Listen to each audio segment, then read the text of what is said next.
قل هو الله أحد الله الصمد لم يلد ولم يولد ولم يكن له كفوا أحد بسم الله الرحمن الرحيم قل هو الله أحد الله الصمد لم يلد ولم يولد ولم يكن له كفوا أحد بسم الله الرحمن الرحيم قل هو الله أحد الله الصمد لم يلد ولم يولد ولم يكن له كفوا أحد ذلك الله ربي ذلك الله ربنا اللهم صل على محمد وآل محمد.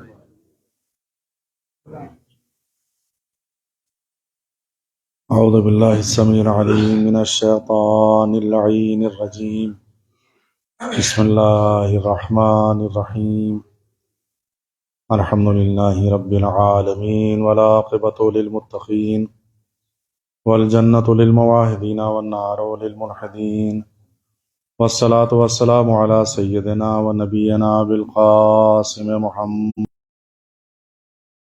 وآلہ الطیبین الطاہرین المعصومین المظلومین ولعنۃ اللہ علی اعدائہم وقاتلہم وغاصب حقوقہم اجمعین من الآن الی قیام یوم الدین اما بعد فقد قال اللہ الحکیم فی کتابہ الکریم بسم اللہ الرحمن الرحیم یا ایھا الذین آمنوا اتقوا اللہ وکونوا مع الصادقین صلوات پڑھیں محمد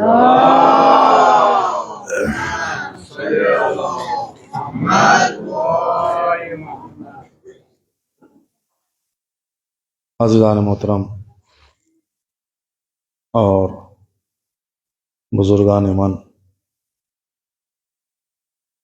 مجالس مسلسل منعقد ہو رہی ہیں اور آج کی اس مجلس کو یہاں سے شروع کرنا چاہتے ہیں کہ پروردگار عالم نے ہم سب کو انسان بنا کر خلق کیا، اور جب سے انسان چلا انسان تو باقی رہا، لیکن اس میں دھیرے دھیرے انسانیت ختم ہوتی گئی۔ آج سب کچھ ہے، بے تحاشا انسان پائے جاتے ہیں، لیکن انسانیت روز بروز تنزلی کی طرف اور کمتری کی طرف جا رہی ہے۔ یہ چہکتی ہوئی دنیا، یہ زیب و زیبائش کے ساتھ منور دنیا، اس دنیا میں پروردگار عالم نے ہر وہ حسن اور خوبی جو انسان کے لیے ضروری تھی اس کو پیدا کیا، لیکن آج انسان ہی انسان کے ذریعے سے پریشان ہے۔ آج انسان جانوروں سے پریشان نہیں ہے، انسان جناتوں سے پریشان نہیں ہے، انسان فرشتوں سے پریشان نہیں ہے۔ اگر انسان پریشان ہے یا انسان کا اس دنیا میں دم گھٹ رہا ہے تو وہ اپنے ہی جیسے انسان کی وجہ سے۔ اور اگر آپ اس دنیا میں دیکھیں کہ اس دنیا میں ساری خوبیاں موجود ہوں اور چند لمحے کے لیے، تھوڑی دیر کے لیے اگر اس انسان کو اس دنیا سے جدا کر دیا جائے تو اس دنیا میں جتنی بھی پریشانیاں ہیں وہ خود بخود ختم ہو جائیں گی۔ میری بات پر غور فرمائیے گا کہ آج جو کچھ فتنہ و فساد ہے، جو بھی ایٹم بم کی طاقتیں ہیں، ایٹمی انرجی کا جو ایک میدان بازار گرم ہے، وہ کس لیے ہے؟ وہ انسانوں کو آباد کرنے کے لیے نہیں ہے، انسان کو فنا کرنے کے لیے ہے۔ یعنی آج دنیا ویسے ہی ہے جیسے اللہ نے بنائی تھی، ویسے ہی باقی ہے، اس کا سارا نظام، سارا سسٹم ویسے ہی چل رہا ہے۔ اللہ کی بنائی ہوئی دنیا میں کوئی کمی نہیں آئی ہے۔ اگر انسان کی شرارتوں کو اس میں سے کم کر لیا جائے تو یہ دنیا پھر سے ویسے ہی ہو جائے گی۔ بس پریشانی کس بات کی ہے کہ انسان ہی